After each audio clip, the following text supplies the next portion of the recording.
Pixels and Bricks is a division of the company Vermont Computing Cooperative, and we host gaming events, we sell gaming merchandise, things like that. An average event is typically Magic the Gathering. Sometimes it's like a role-playing game like Pathfinder or Dungeons and Dragons, board games, things like that. Vermont Computing Cooperative was formed in 2014. The employees of the company Vermont Computing bought the company from the founder and bought him out and then established what's called a worker cooperative. And so that is where the employees are also the owners and things are decided democratically. And shortly after we purchased the company from the founder, we started hosting a monthly game night called Pixels and Bricks. That's actually what we called the event. And we would invite people to just come and use the space. We'd set up some computers, we'd bring some board games, things like that, and they started getting very popular. And so it went from going once a month to a couple times a month to every weekend to suddenly we're buying merchandise to sell on those nights, and then before you knew it, we had a game store. And from there, it just kind of expanded where we have employees who are dedicated to just Pixels and Bricks now, and are continuing to grow it today.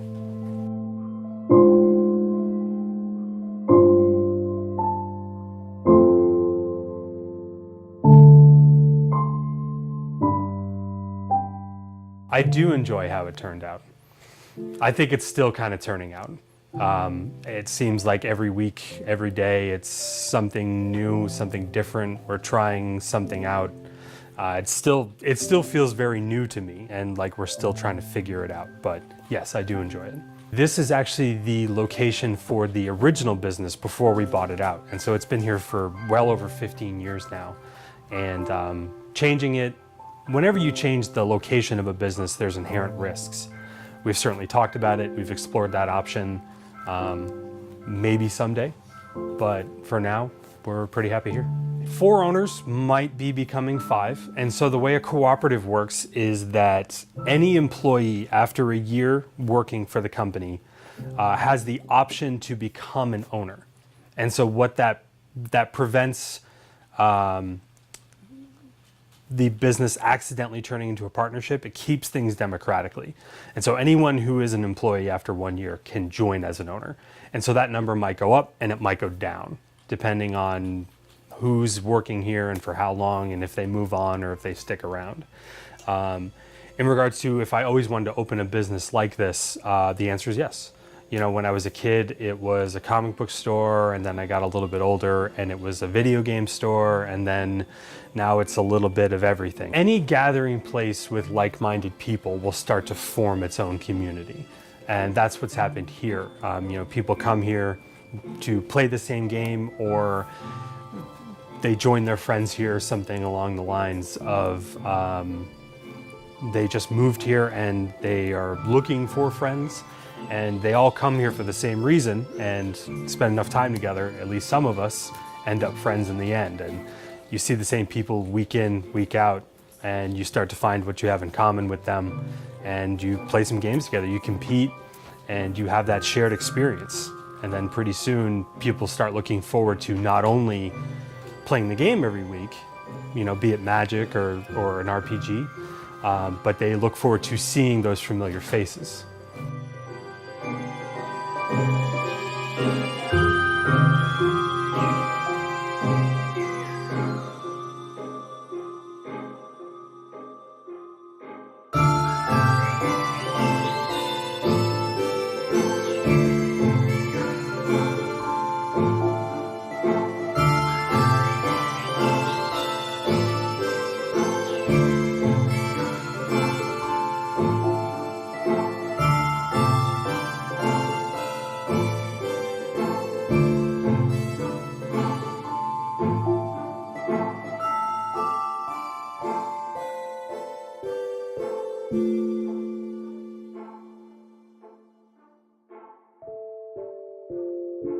An employee-owned business, so all the employees get to make decisions as to day-to-day business operations. So, but as for me, what I do is I come in the morning, I'll work the front counter for a couple hours in the morning, helping out customers, and then move my way downstairs where I'll work on computers and getting those up and running. If there's any problems, hardware needs to be replaced, I do that. Software issues, I'll go through and fix that as well. We do service and sales, so we both work, we do both building of computers as well as repairing them. We do offer our own computers here. They're all built in shop down here in the basement as well. So because of that, we can give, or we can offer customers local tech support as opposed to having to call someone overseas, which is a really big advantage. Believe it or not, I actually wanted to be an artist as a kid, a vocalist, things like that. But as I was getting older, I started messing with computers, and then my first computer was actually running Windows 3.1 and DOS. So I have very, very early roots in computers. Things I enjoy, for me, cable management computers is kind of my zen thing. I like going through and making sure the inside of the computer looks really pretty. Big ones being a worker co-op, it's great being able to make a decision as a group rather than having one person saying, oh, this is how we're going to do it. We get to decide, well, do we want to make this change? Yes, no. Okay, well, do we want to start getting this stuff in? Yes, no, things along those lines.